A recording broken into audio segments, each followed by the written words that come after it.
Huber, Yo! you got to see Dead Space remade. Yes. They flew you up to EA Redwood Shores offices. They did. This was crazy. It's a little crazy for me because it's like I was up there around the times when like the original Dead Space and Dead Space 2, like that's where Visceral worked, and this is being done by Motive in Canada. Yeah. So it's funny to feel like they came back down there to the old haunts. Yeah. Last time I was there was Battlefield Hardline. Right. That was the last time. Okay, yeah. Yeah, it was a lot. My flight was at 7 from, Orange County, and the event started at like 8:30. Oh. So I missed the opening a little bit monologue, which was a bummer, but then I got to interview them and pick their brain, and I talked to them that way, so didn't miss anything out. So those things are usually not a big deal. They're like, yeah. But I press the PlayStation button to do this. But or I love whatever. Dead Space so much, I wanted to hear like their pitch and their sell, So I got to play Dead Space Bloodworth. Mm-hmm. For those of you that are unfamiliar with Dead Space, which I imagine many people are now because this has it basically skipped a generation. There was a trilogy of games on the PS3 and 360, as well as a spin-off light gun game, Dead Space Extraction, I love which is that game. amazing on Wii, and they ported it to PlayStation as well. That game is so great.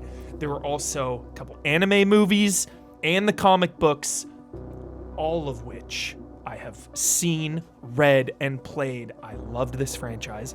Then, of course, Dead Space 3 happens, and it got super action-oriented, kind of the Resident Evil 6 of this franchise. Went in hiatus. Now they're back, remaking the original, more of a horror focus, than the later entries. So I think it's just great to be able to go back. And then now for people that have never played Dead Space, getting into this franchise and seeing what it's all about, it's kind of a cross between, it has shades of Resident Evil 4 in there, a little slower pace than Resident Evil 4, but it's that over-the-shoulder survival horror, action horror game. Super dark, needed that flashlight. Yes. Yeah. Very dark, yes. In terms of like comparisons, I feel like a lot of people, they still say like the original Dead Space looks so good. So good. Like how much do we really need this? How much did you feel the upgrade? I felt it. Yeah? I felt it because my favorite thing is lighting, Bloodworth, and no games take advantage of lighting better than horror games. So the lighting in this thing was just next level. I mean, you walk into a room, the power goes out, pitch black, and then you got your little light only, and you're looking around. Like, it looks so beautiful. The zero-G stuff, Yeah, that's where I was really noticing the lighting when I was looking at your footage. Yeah, the zero-G, and just everything. Everything is sharp and crisp and grimy. The fire and just the electricity, all the lighting is excellent. It looks beautiful. The one thing that I did think when I was looking through is there's this one moment with the NPC gets like crushed up against the glass. Yeah. That guy looked kind of weak. That guy looked kind of last gen there. Yeah. Some of the things, maybe some of the character models I feel like need a little bit of work, totally. But the environments and the necromorphs. The necromorphs look great. Look like when you start good. shooting them and the like chunks of flesh start flying off and like you see the bone underneath. Yes. That's kind of gnarly, yeah. So the first thing I noticed, this was the very first game I ever platinumed. Platinum Trophy, Dead Space. This came out when I was in college, and I beat this thing like 8 times in a row. I mean, I just got obsessed. The first thing I noticed was how familiar it felt. I mean, Last of Us Part 1 just came out, and it had that same feeling of I'm playing the exact same game, but there are new things in this game that we'll get into. But that feeling was vindicated because when I interviewed them, they were like, yeah, we really wanted it to feel like you remembered it. Yeah. And it was like, it does feel exactly, right down to the plasma cutter being just so OP. I mean, you're just, leg shot, stomp, stomp, stomp. I mean, if you are a Dead Space veteran, you're going to come in here and just stomp them away because those skills that you developed are going to translate perfectly. Did they talk about that, though? Did they talk about, like, trying to mix it up for people that know the game? So I asked this, and I said, the balancing, the plasma cutter is just so good. Did you guys want to rebalance or anything? And they said that stuff gets tricky because you want to keep the identity of the game. Once you start, fiddling with the balance, it becomes dramatically different. Sure. What they did do, though, Bloodworth, is make the additional weapons easier to obtain and try out. So in the original, you had to get the blueprint, bring it back, buy it, equip it, all this. Now it's like, okay, pulse rifle, boom, pick it up. I've got it in my inventory. Oh, so you don't need a blueprint? Yeah, you didn't even need the blueprint for that. Okay. Blueprints for like parts and stuff, but it just like, here you go, here's the weapon, you have it now. So it's a little easier to just like try other weapons. And then of course the upgrades are in there. You can upgrade each individual weapon, upgrade your suit. So yeah. Nice. I'm guessing they had you playing with headphones, right? Oh yeah. So one of the things when I was watching your footage, I was like hearing like these whispers and stuff. Yo, maybe turn the whispers down like 20% less whispers. It was like so much whispering. So much. I was like creeped out for a while, and then I was like, okay, let's scale that down just a bit. But my goodness, Blood, it is so freaky. You're hearing creatures all over the place. Yeah, I was getting Hellblade vibes. Big time. Yeah, Senua, dude, for sure.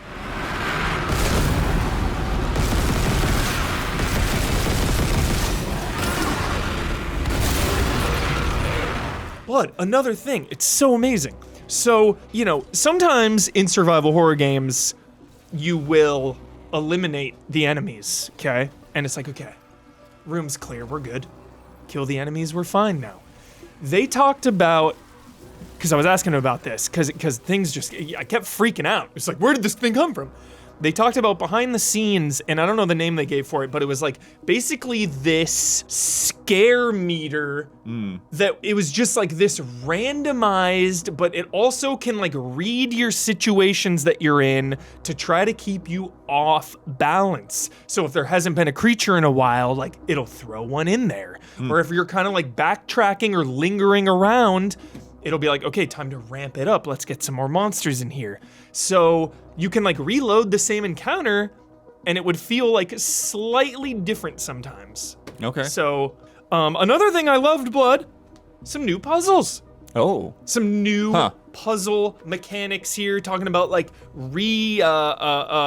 following the power lines and like adjusting power on the power lines. Nothing crazy that I saw, but some new puzzles there, as well as the later games zero gravity controls are now implemented in this one. So you're nice. I was wondering about little improvements like that. Yeah, little quality of life improvements, and then of course a couple big ones here, Blood. Isaac now talks in Dead Space 1. Remember in Dead Space 1, he was a silent protag. So now Isaac talks. He takes his helmet off and holds it at some parts. I thought was pretty cool. So the story will be expanded there. I asked all about the lore and everything, and they said, we're going to keep it tight, keep it, to Dead Space 1. But because Isaac can talk now, some stuff has been expanded a little bit. Sure. Yeah, because I will say that's one of the things he's like, even as much as I love 2, like once we started getting further into lore in 2, and I'm like, this is getting a little silly. Yeah, it gets away. 3, a little silly eventually. Totally. 3 really took it in a weird direction because I like that early stuff. You're not going to go into it, but like unitology and necromorphs and markers, like that stuff's cool. Another one, Blood. Another big one. Well, there's a couple actually here. No loads this time around. Oh, okay. So the whole ship will be accessible. There's a tram you can take to different areas. Sometimes, this isn't a Metroidvania, so sometimes you'll be like not able to maybe use the tram for various reasons, or you can't access this place for, whatever reason. But they said at some points, like, you can go anywhere. There are no loads. So that really, this is such an immersive game that really helps suck you into this world as well. And then lastly, environmental storytelling. They said they wanted to do this originally, but they ran out of time. when the very first game came out, they wanted to do more environmental stuff. There's so much in that. I know, but they said they want to do even environmental tutorial, basically. Yeah, but they want to do more. And like this time, I noticed like just people dying, like random people on the ship, just like get out of here, man! Don't go that way. So you're not quite as alone in a way. Yeah. So there's just a little more life, a little more going on. The one moment I was able to catch going through your footage was the captain. Yeah. On like the gurney or whatever, and like you started examining him, and then all of a sudden things go awry. Yes. Yeah. Yeah, that was a classic moment in the original. I love that big brute there. A lot of the same, set pieces you'll remember, like the I have not played through Dead Space 1 in a minute. I mean, it has been years and years. Yeah. But it was such a trip playing this because it's like riding a bike, You probably haven't played through Metroid Prime in a long time, but when you go back, you're like, "Yep, I remember all this." Right. Like this just that feeling of like, in the very beginning when you're supposed to run away, it's like, yep, I know exactly to run down here, and there's going to be an elevator at the end of the hall. I'm going to turn around. It's going to try to rip this open. Like all those beats was just so fun. Yeah. So. But you think, similar to Last of Us, it's going to be something that, what do you think? And those, like, you just played through that, and now you played a little bit of this. Yeah. Do you think is it like more worth going into or less, or what do you think? I like that they're actually doing new stuff this time around. Last of Us really, you can really check out one-to-one, yeah. You can check out so much of our thoughts on that if you want to deep dive into that. But Last of Us felt like kind of a remaster in a way. I know it's a remake. Again, you can check our spoiler mode and our syndrome, all that stuff, reviews, whatever. Okay. This feels like they're doing more. I mean, Isaac talking is huge. New puzzles is exciting. Just reworking like some of the controls and the weapons, like obtaining the weapons like that. I like what they're doing here because they are adding and expanding, but they're keeping it the same as it was, because that game is so beloved. So I like where this is headed.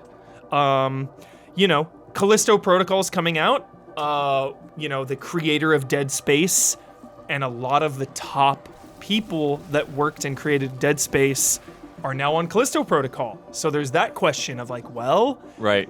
When I interviewed, and that's coming out after and it's Callisto, coming out, yeah. When I interviewed them though, Blood, all I can do is just try to read the situation and feel the emotions. Like I felt the passion so much, and they were talking about how a lot of these guys worked on the originals as well. Yeah, for sure. A lot of the top brass is over on Callisto Protocol, but so many people that worked on this franchise are passionate about it, working on it. I asked him, I was like, how did this happen? Like right at the same time. Yeah. I was like, why did you guys do that? Like how does this get made? Tell me the process. And they were just like, internal questionnaires and passion, and like we get asked about it and we want to do this, and that's just one thing leads to another, and here we are. Like, so they're making it seems like, out of passion, and it seems like a great time. Obviously, survival horror and remakes and space are hot right now.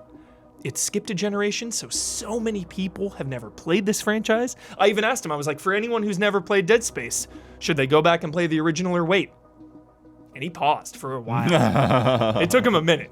He was like, oh, it's such a tough question. Maybe you want to see the original and be ready for the new one and see all the differences, or you want to go in fresh. He's like, so maybe, I don't know. He's like, but then one of the guys was like, no, the new one, you gotta wait. You gotta wait for it. So nice. So yeah, glad you got to check it out. Yep.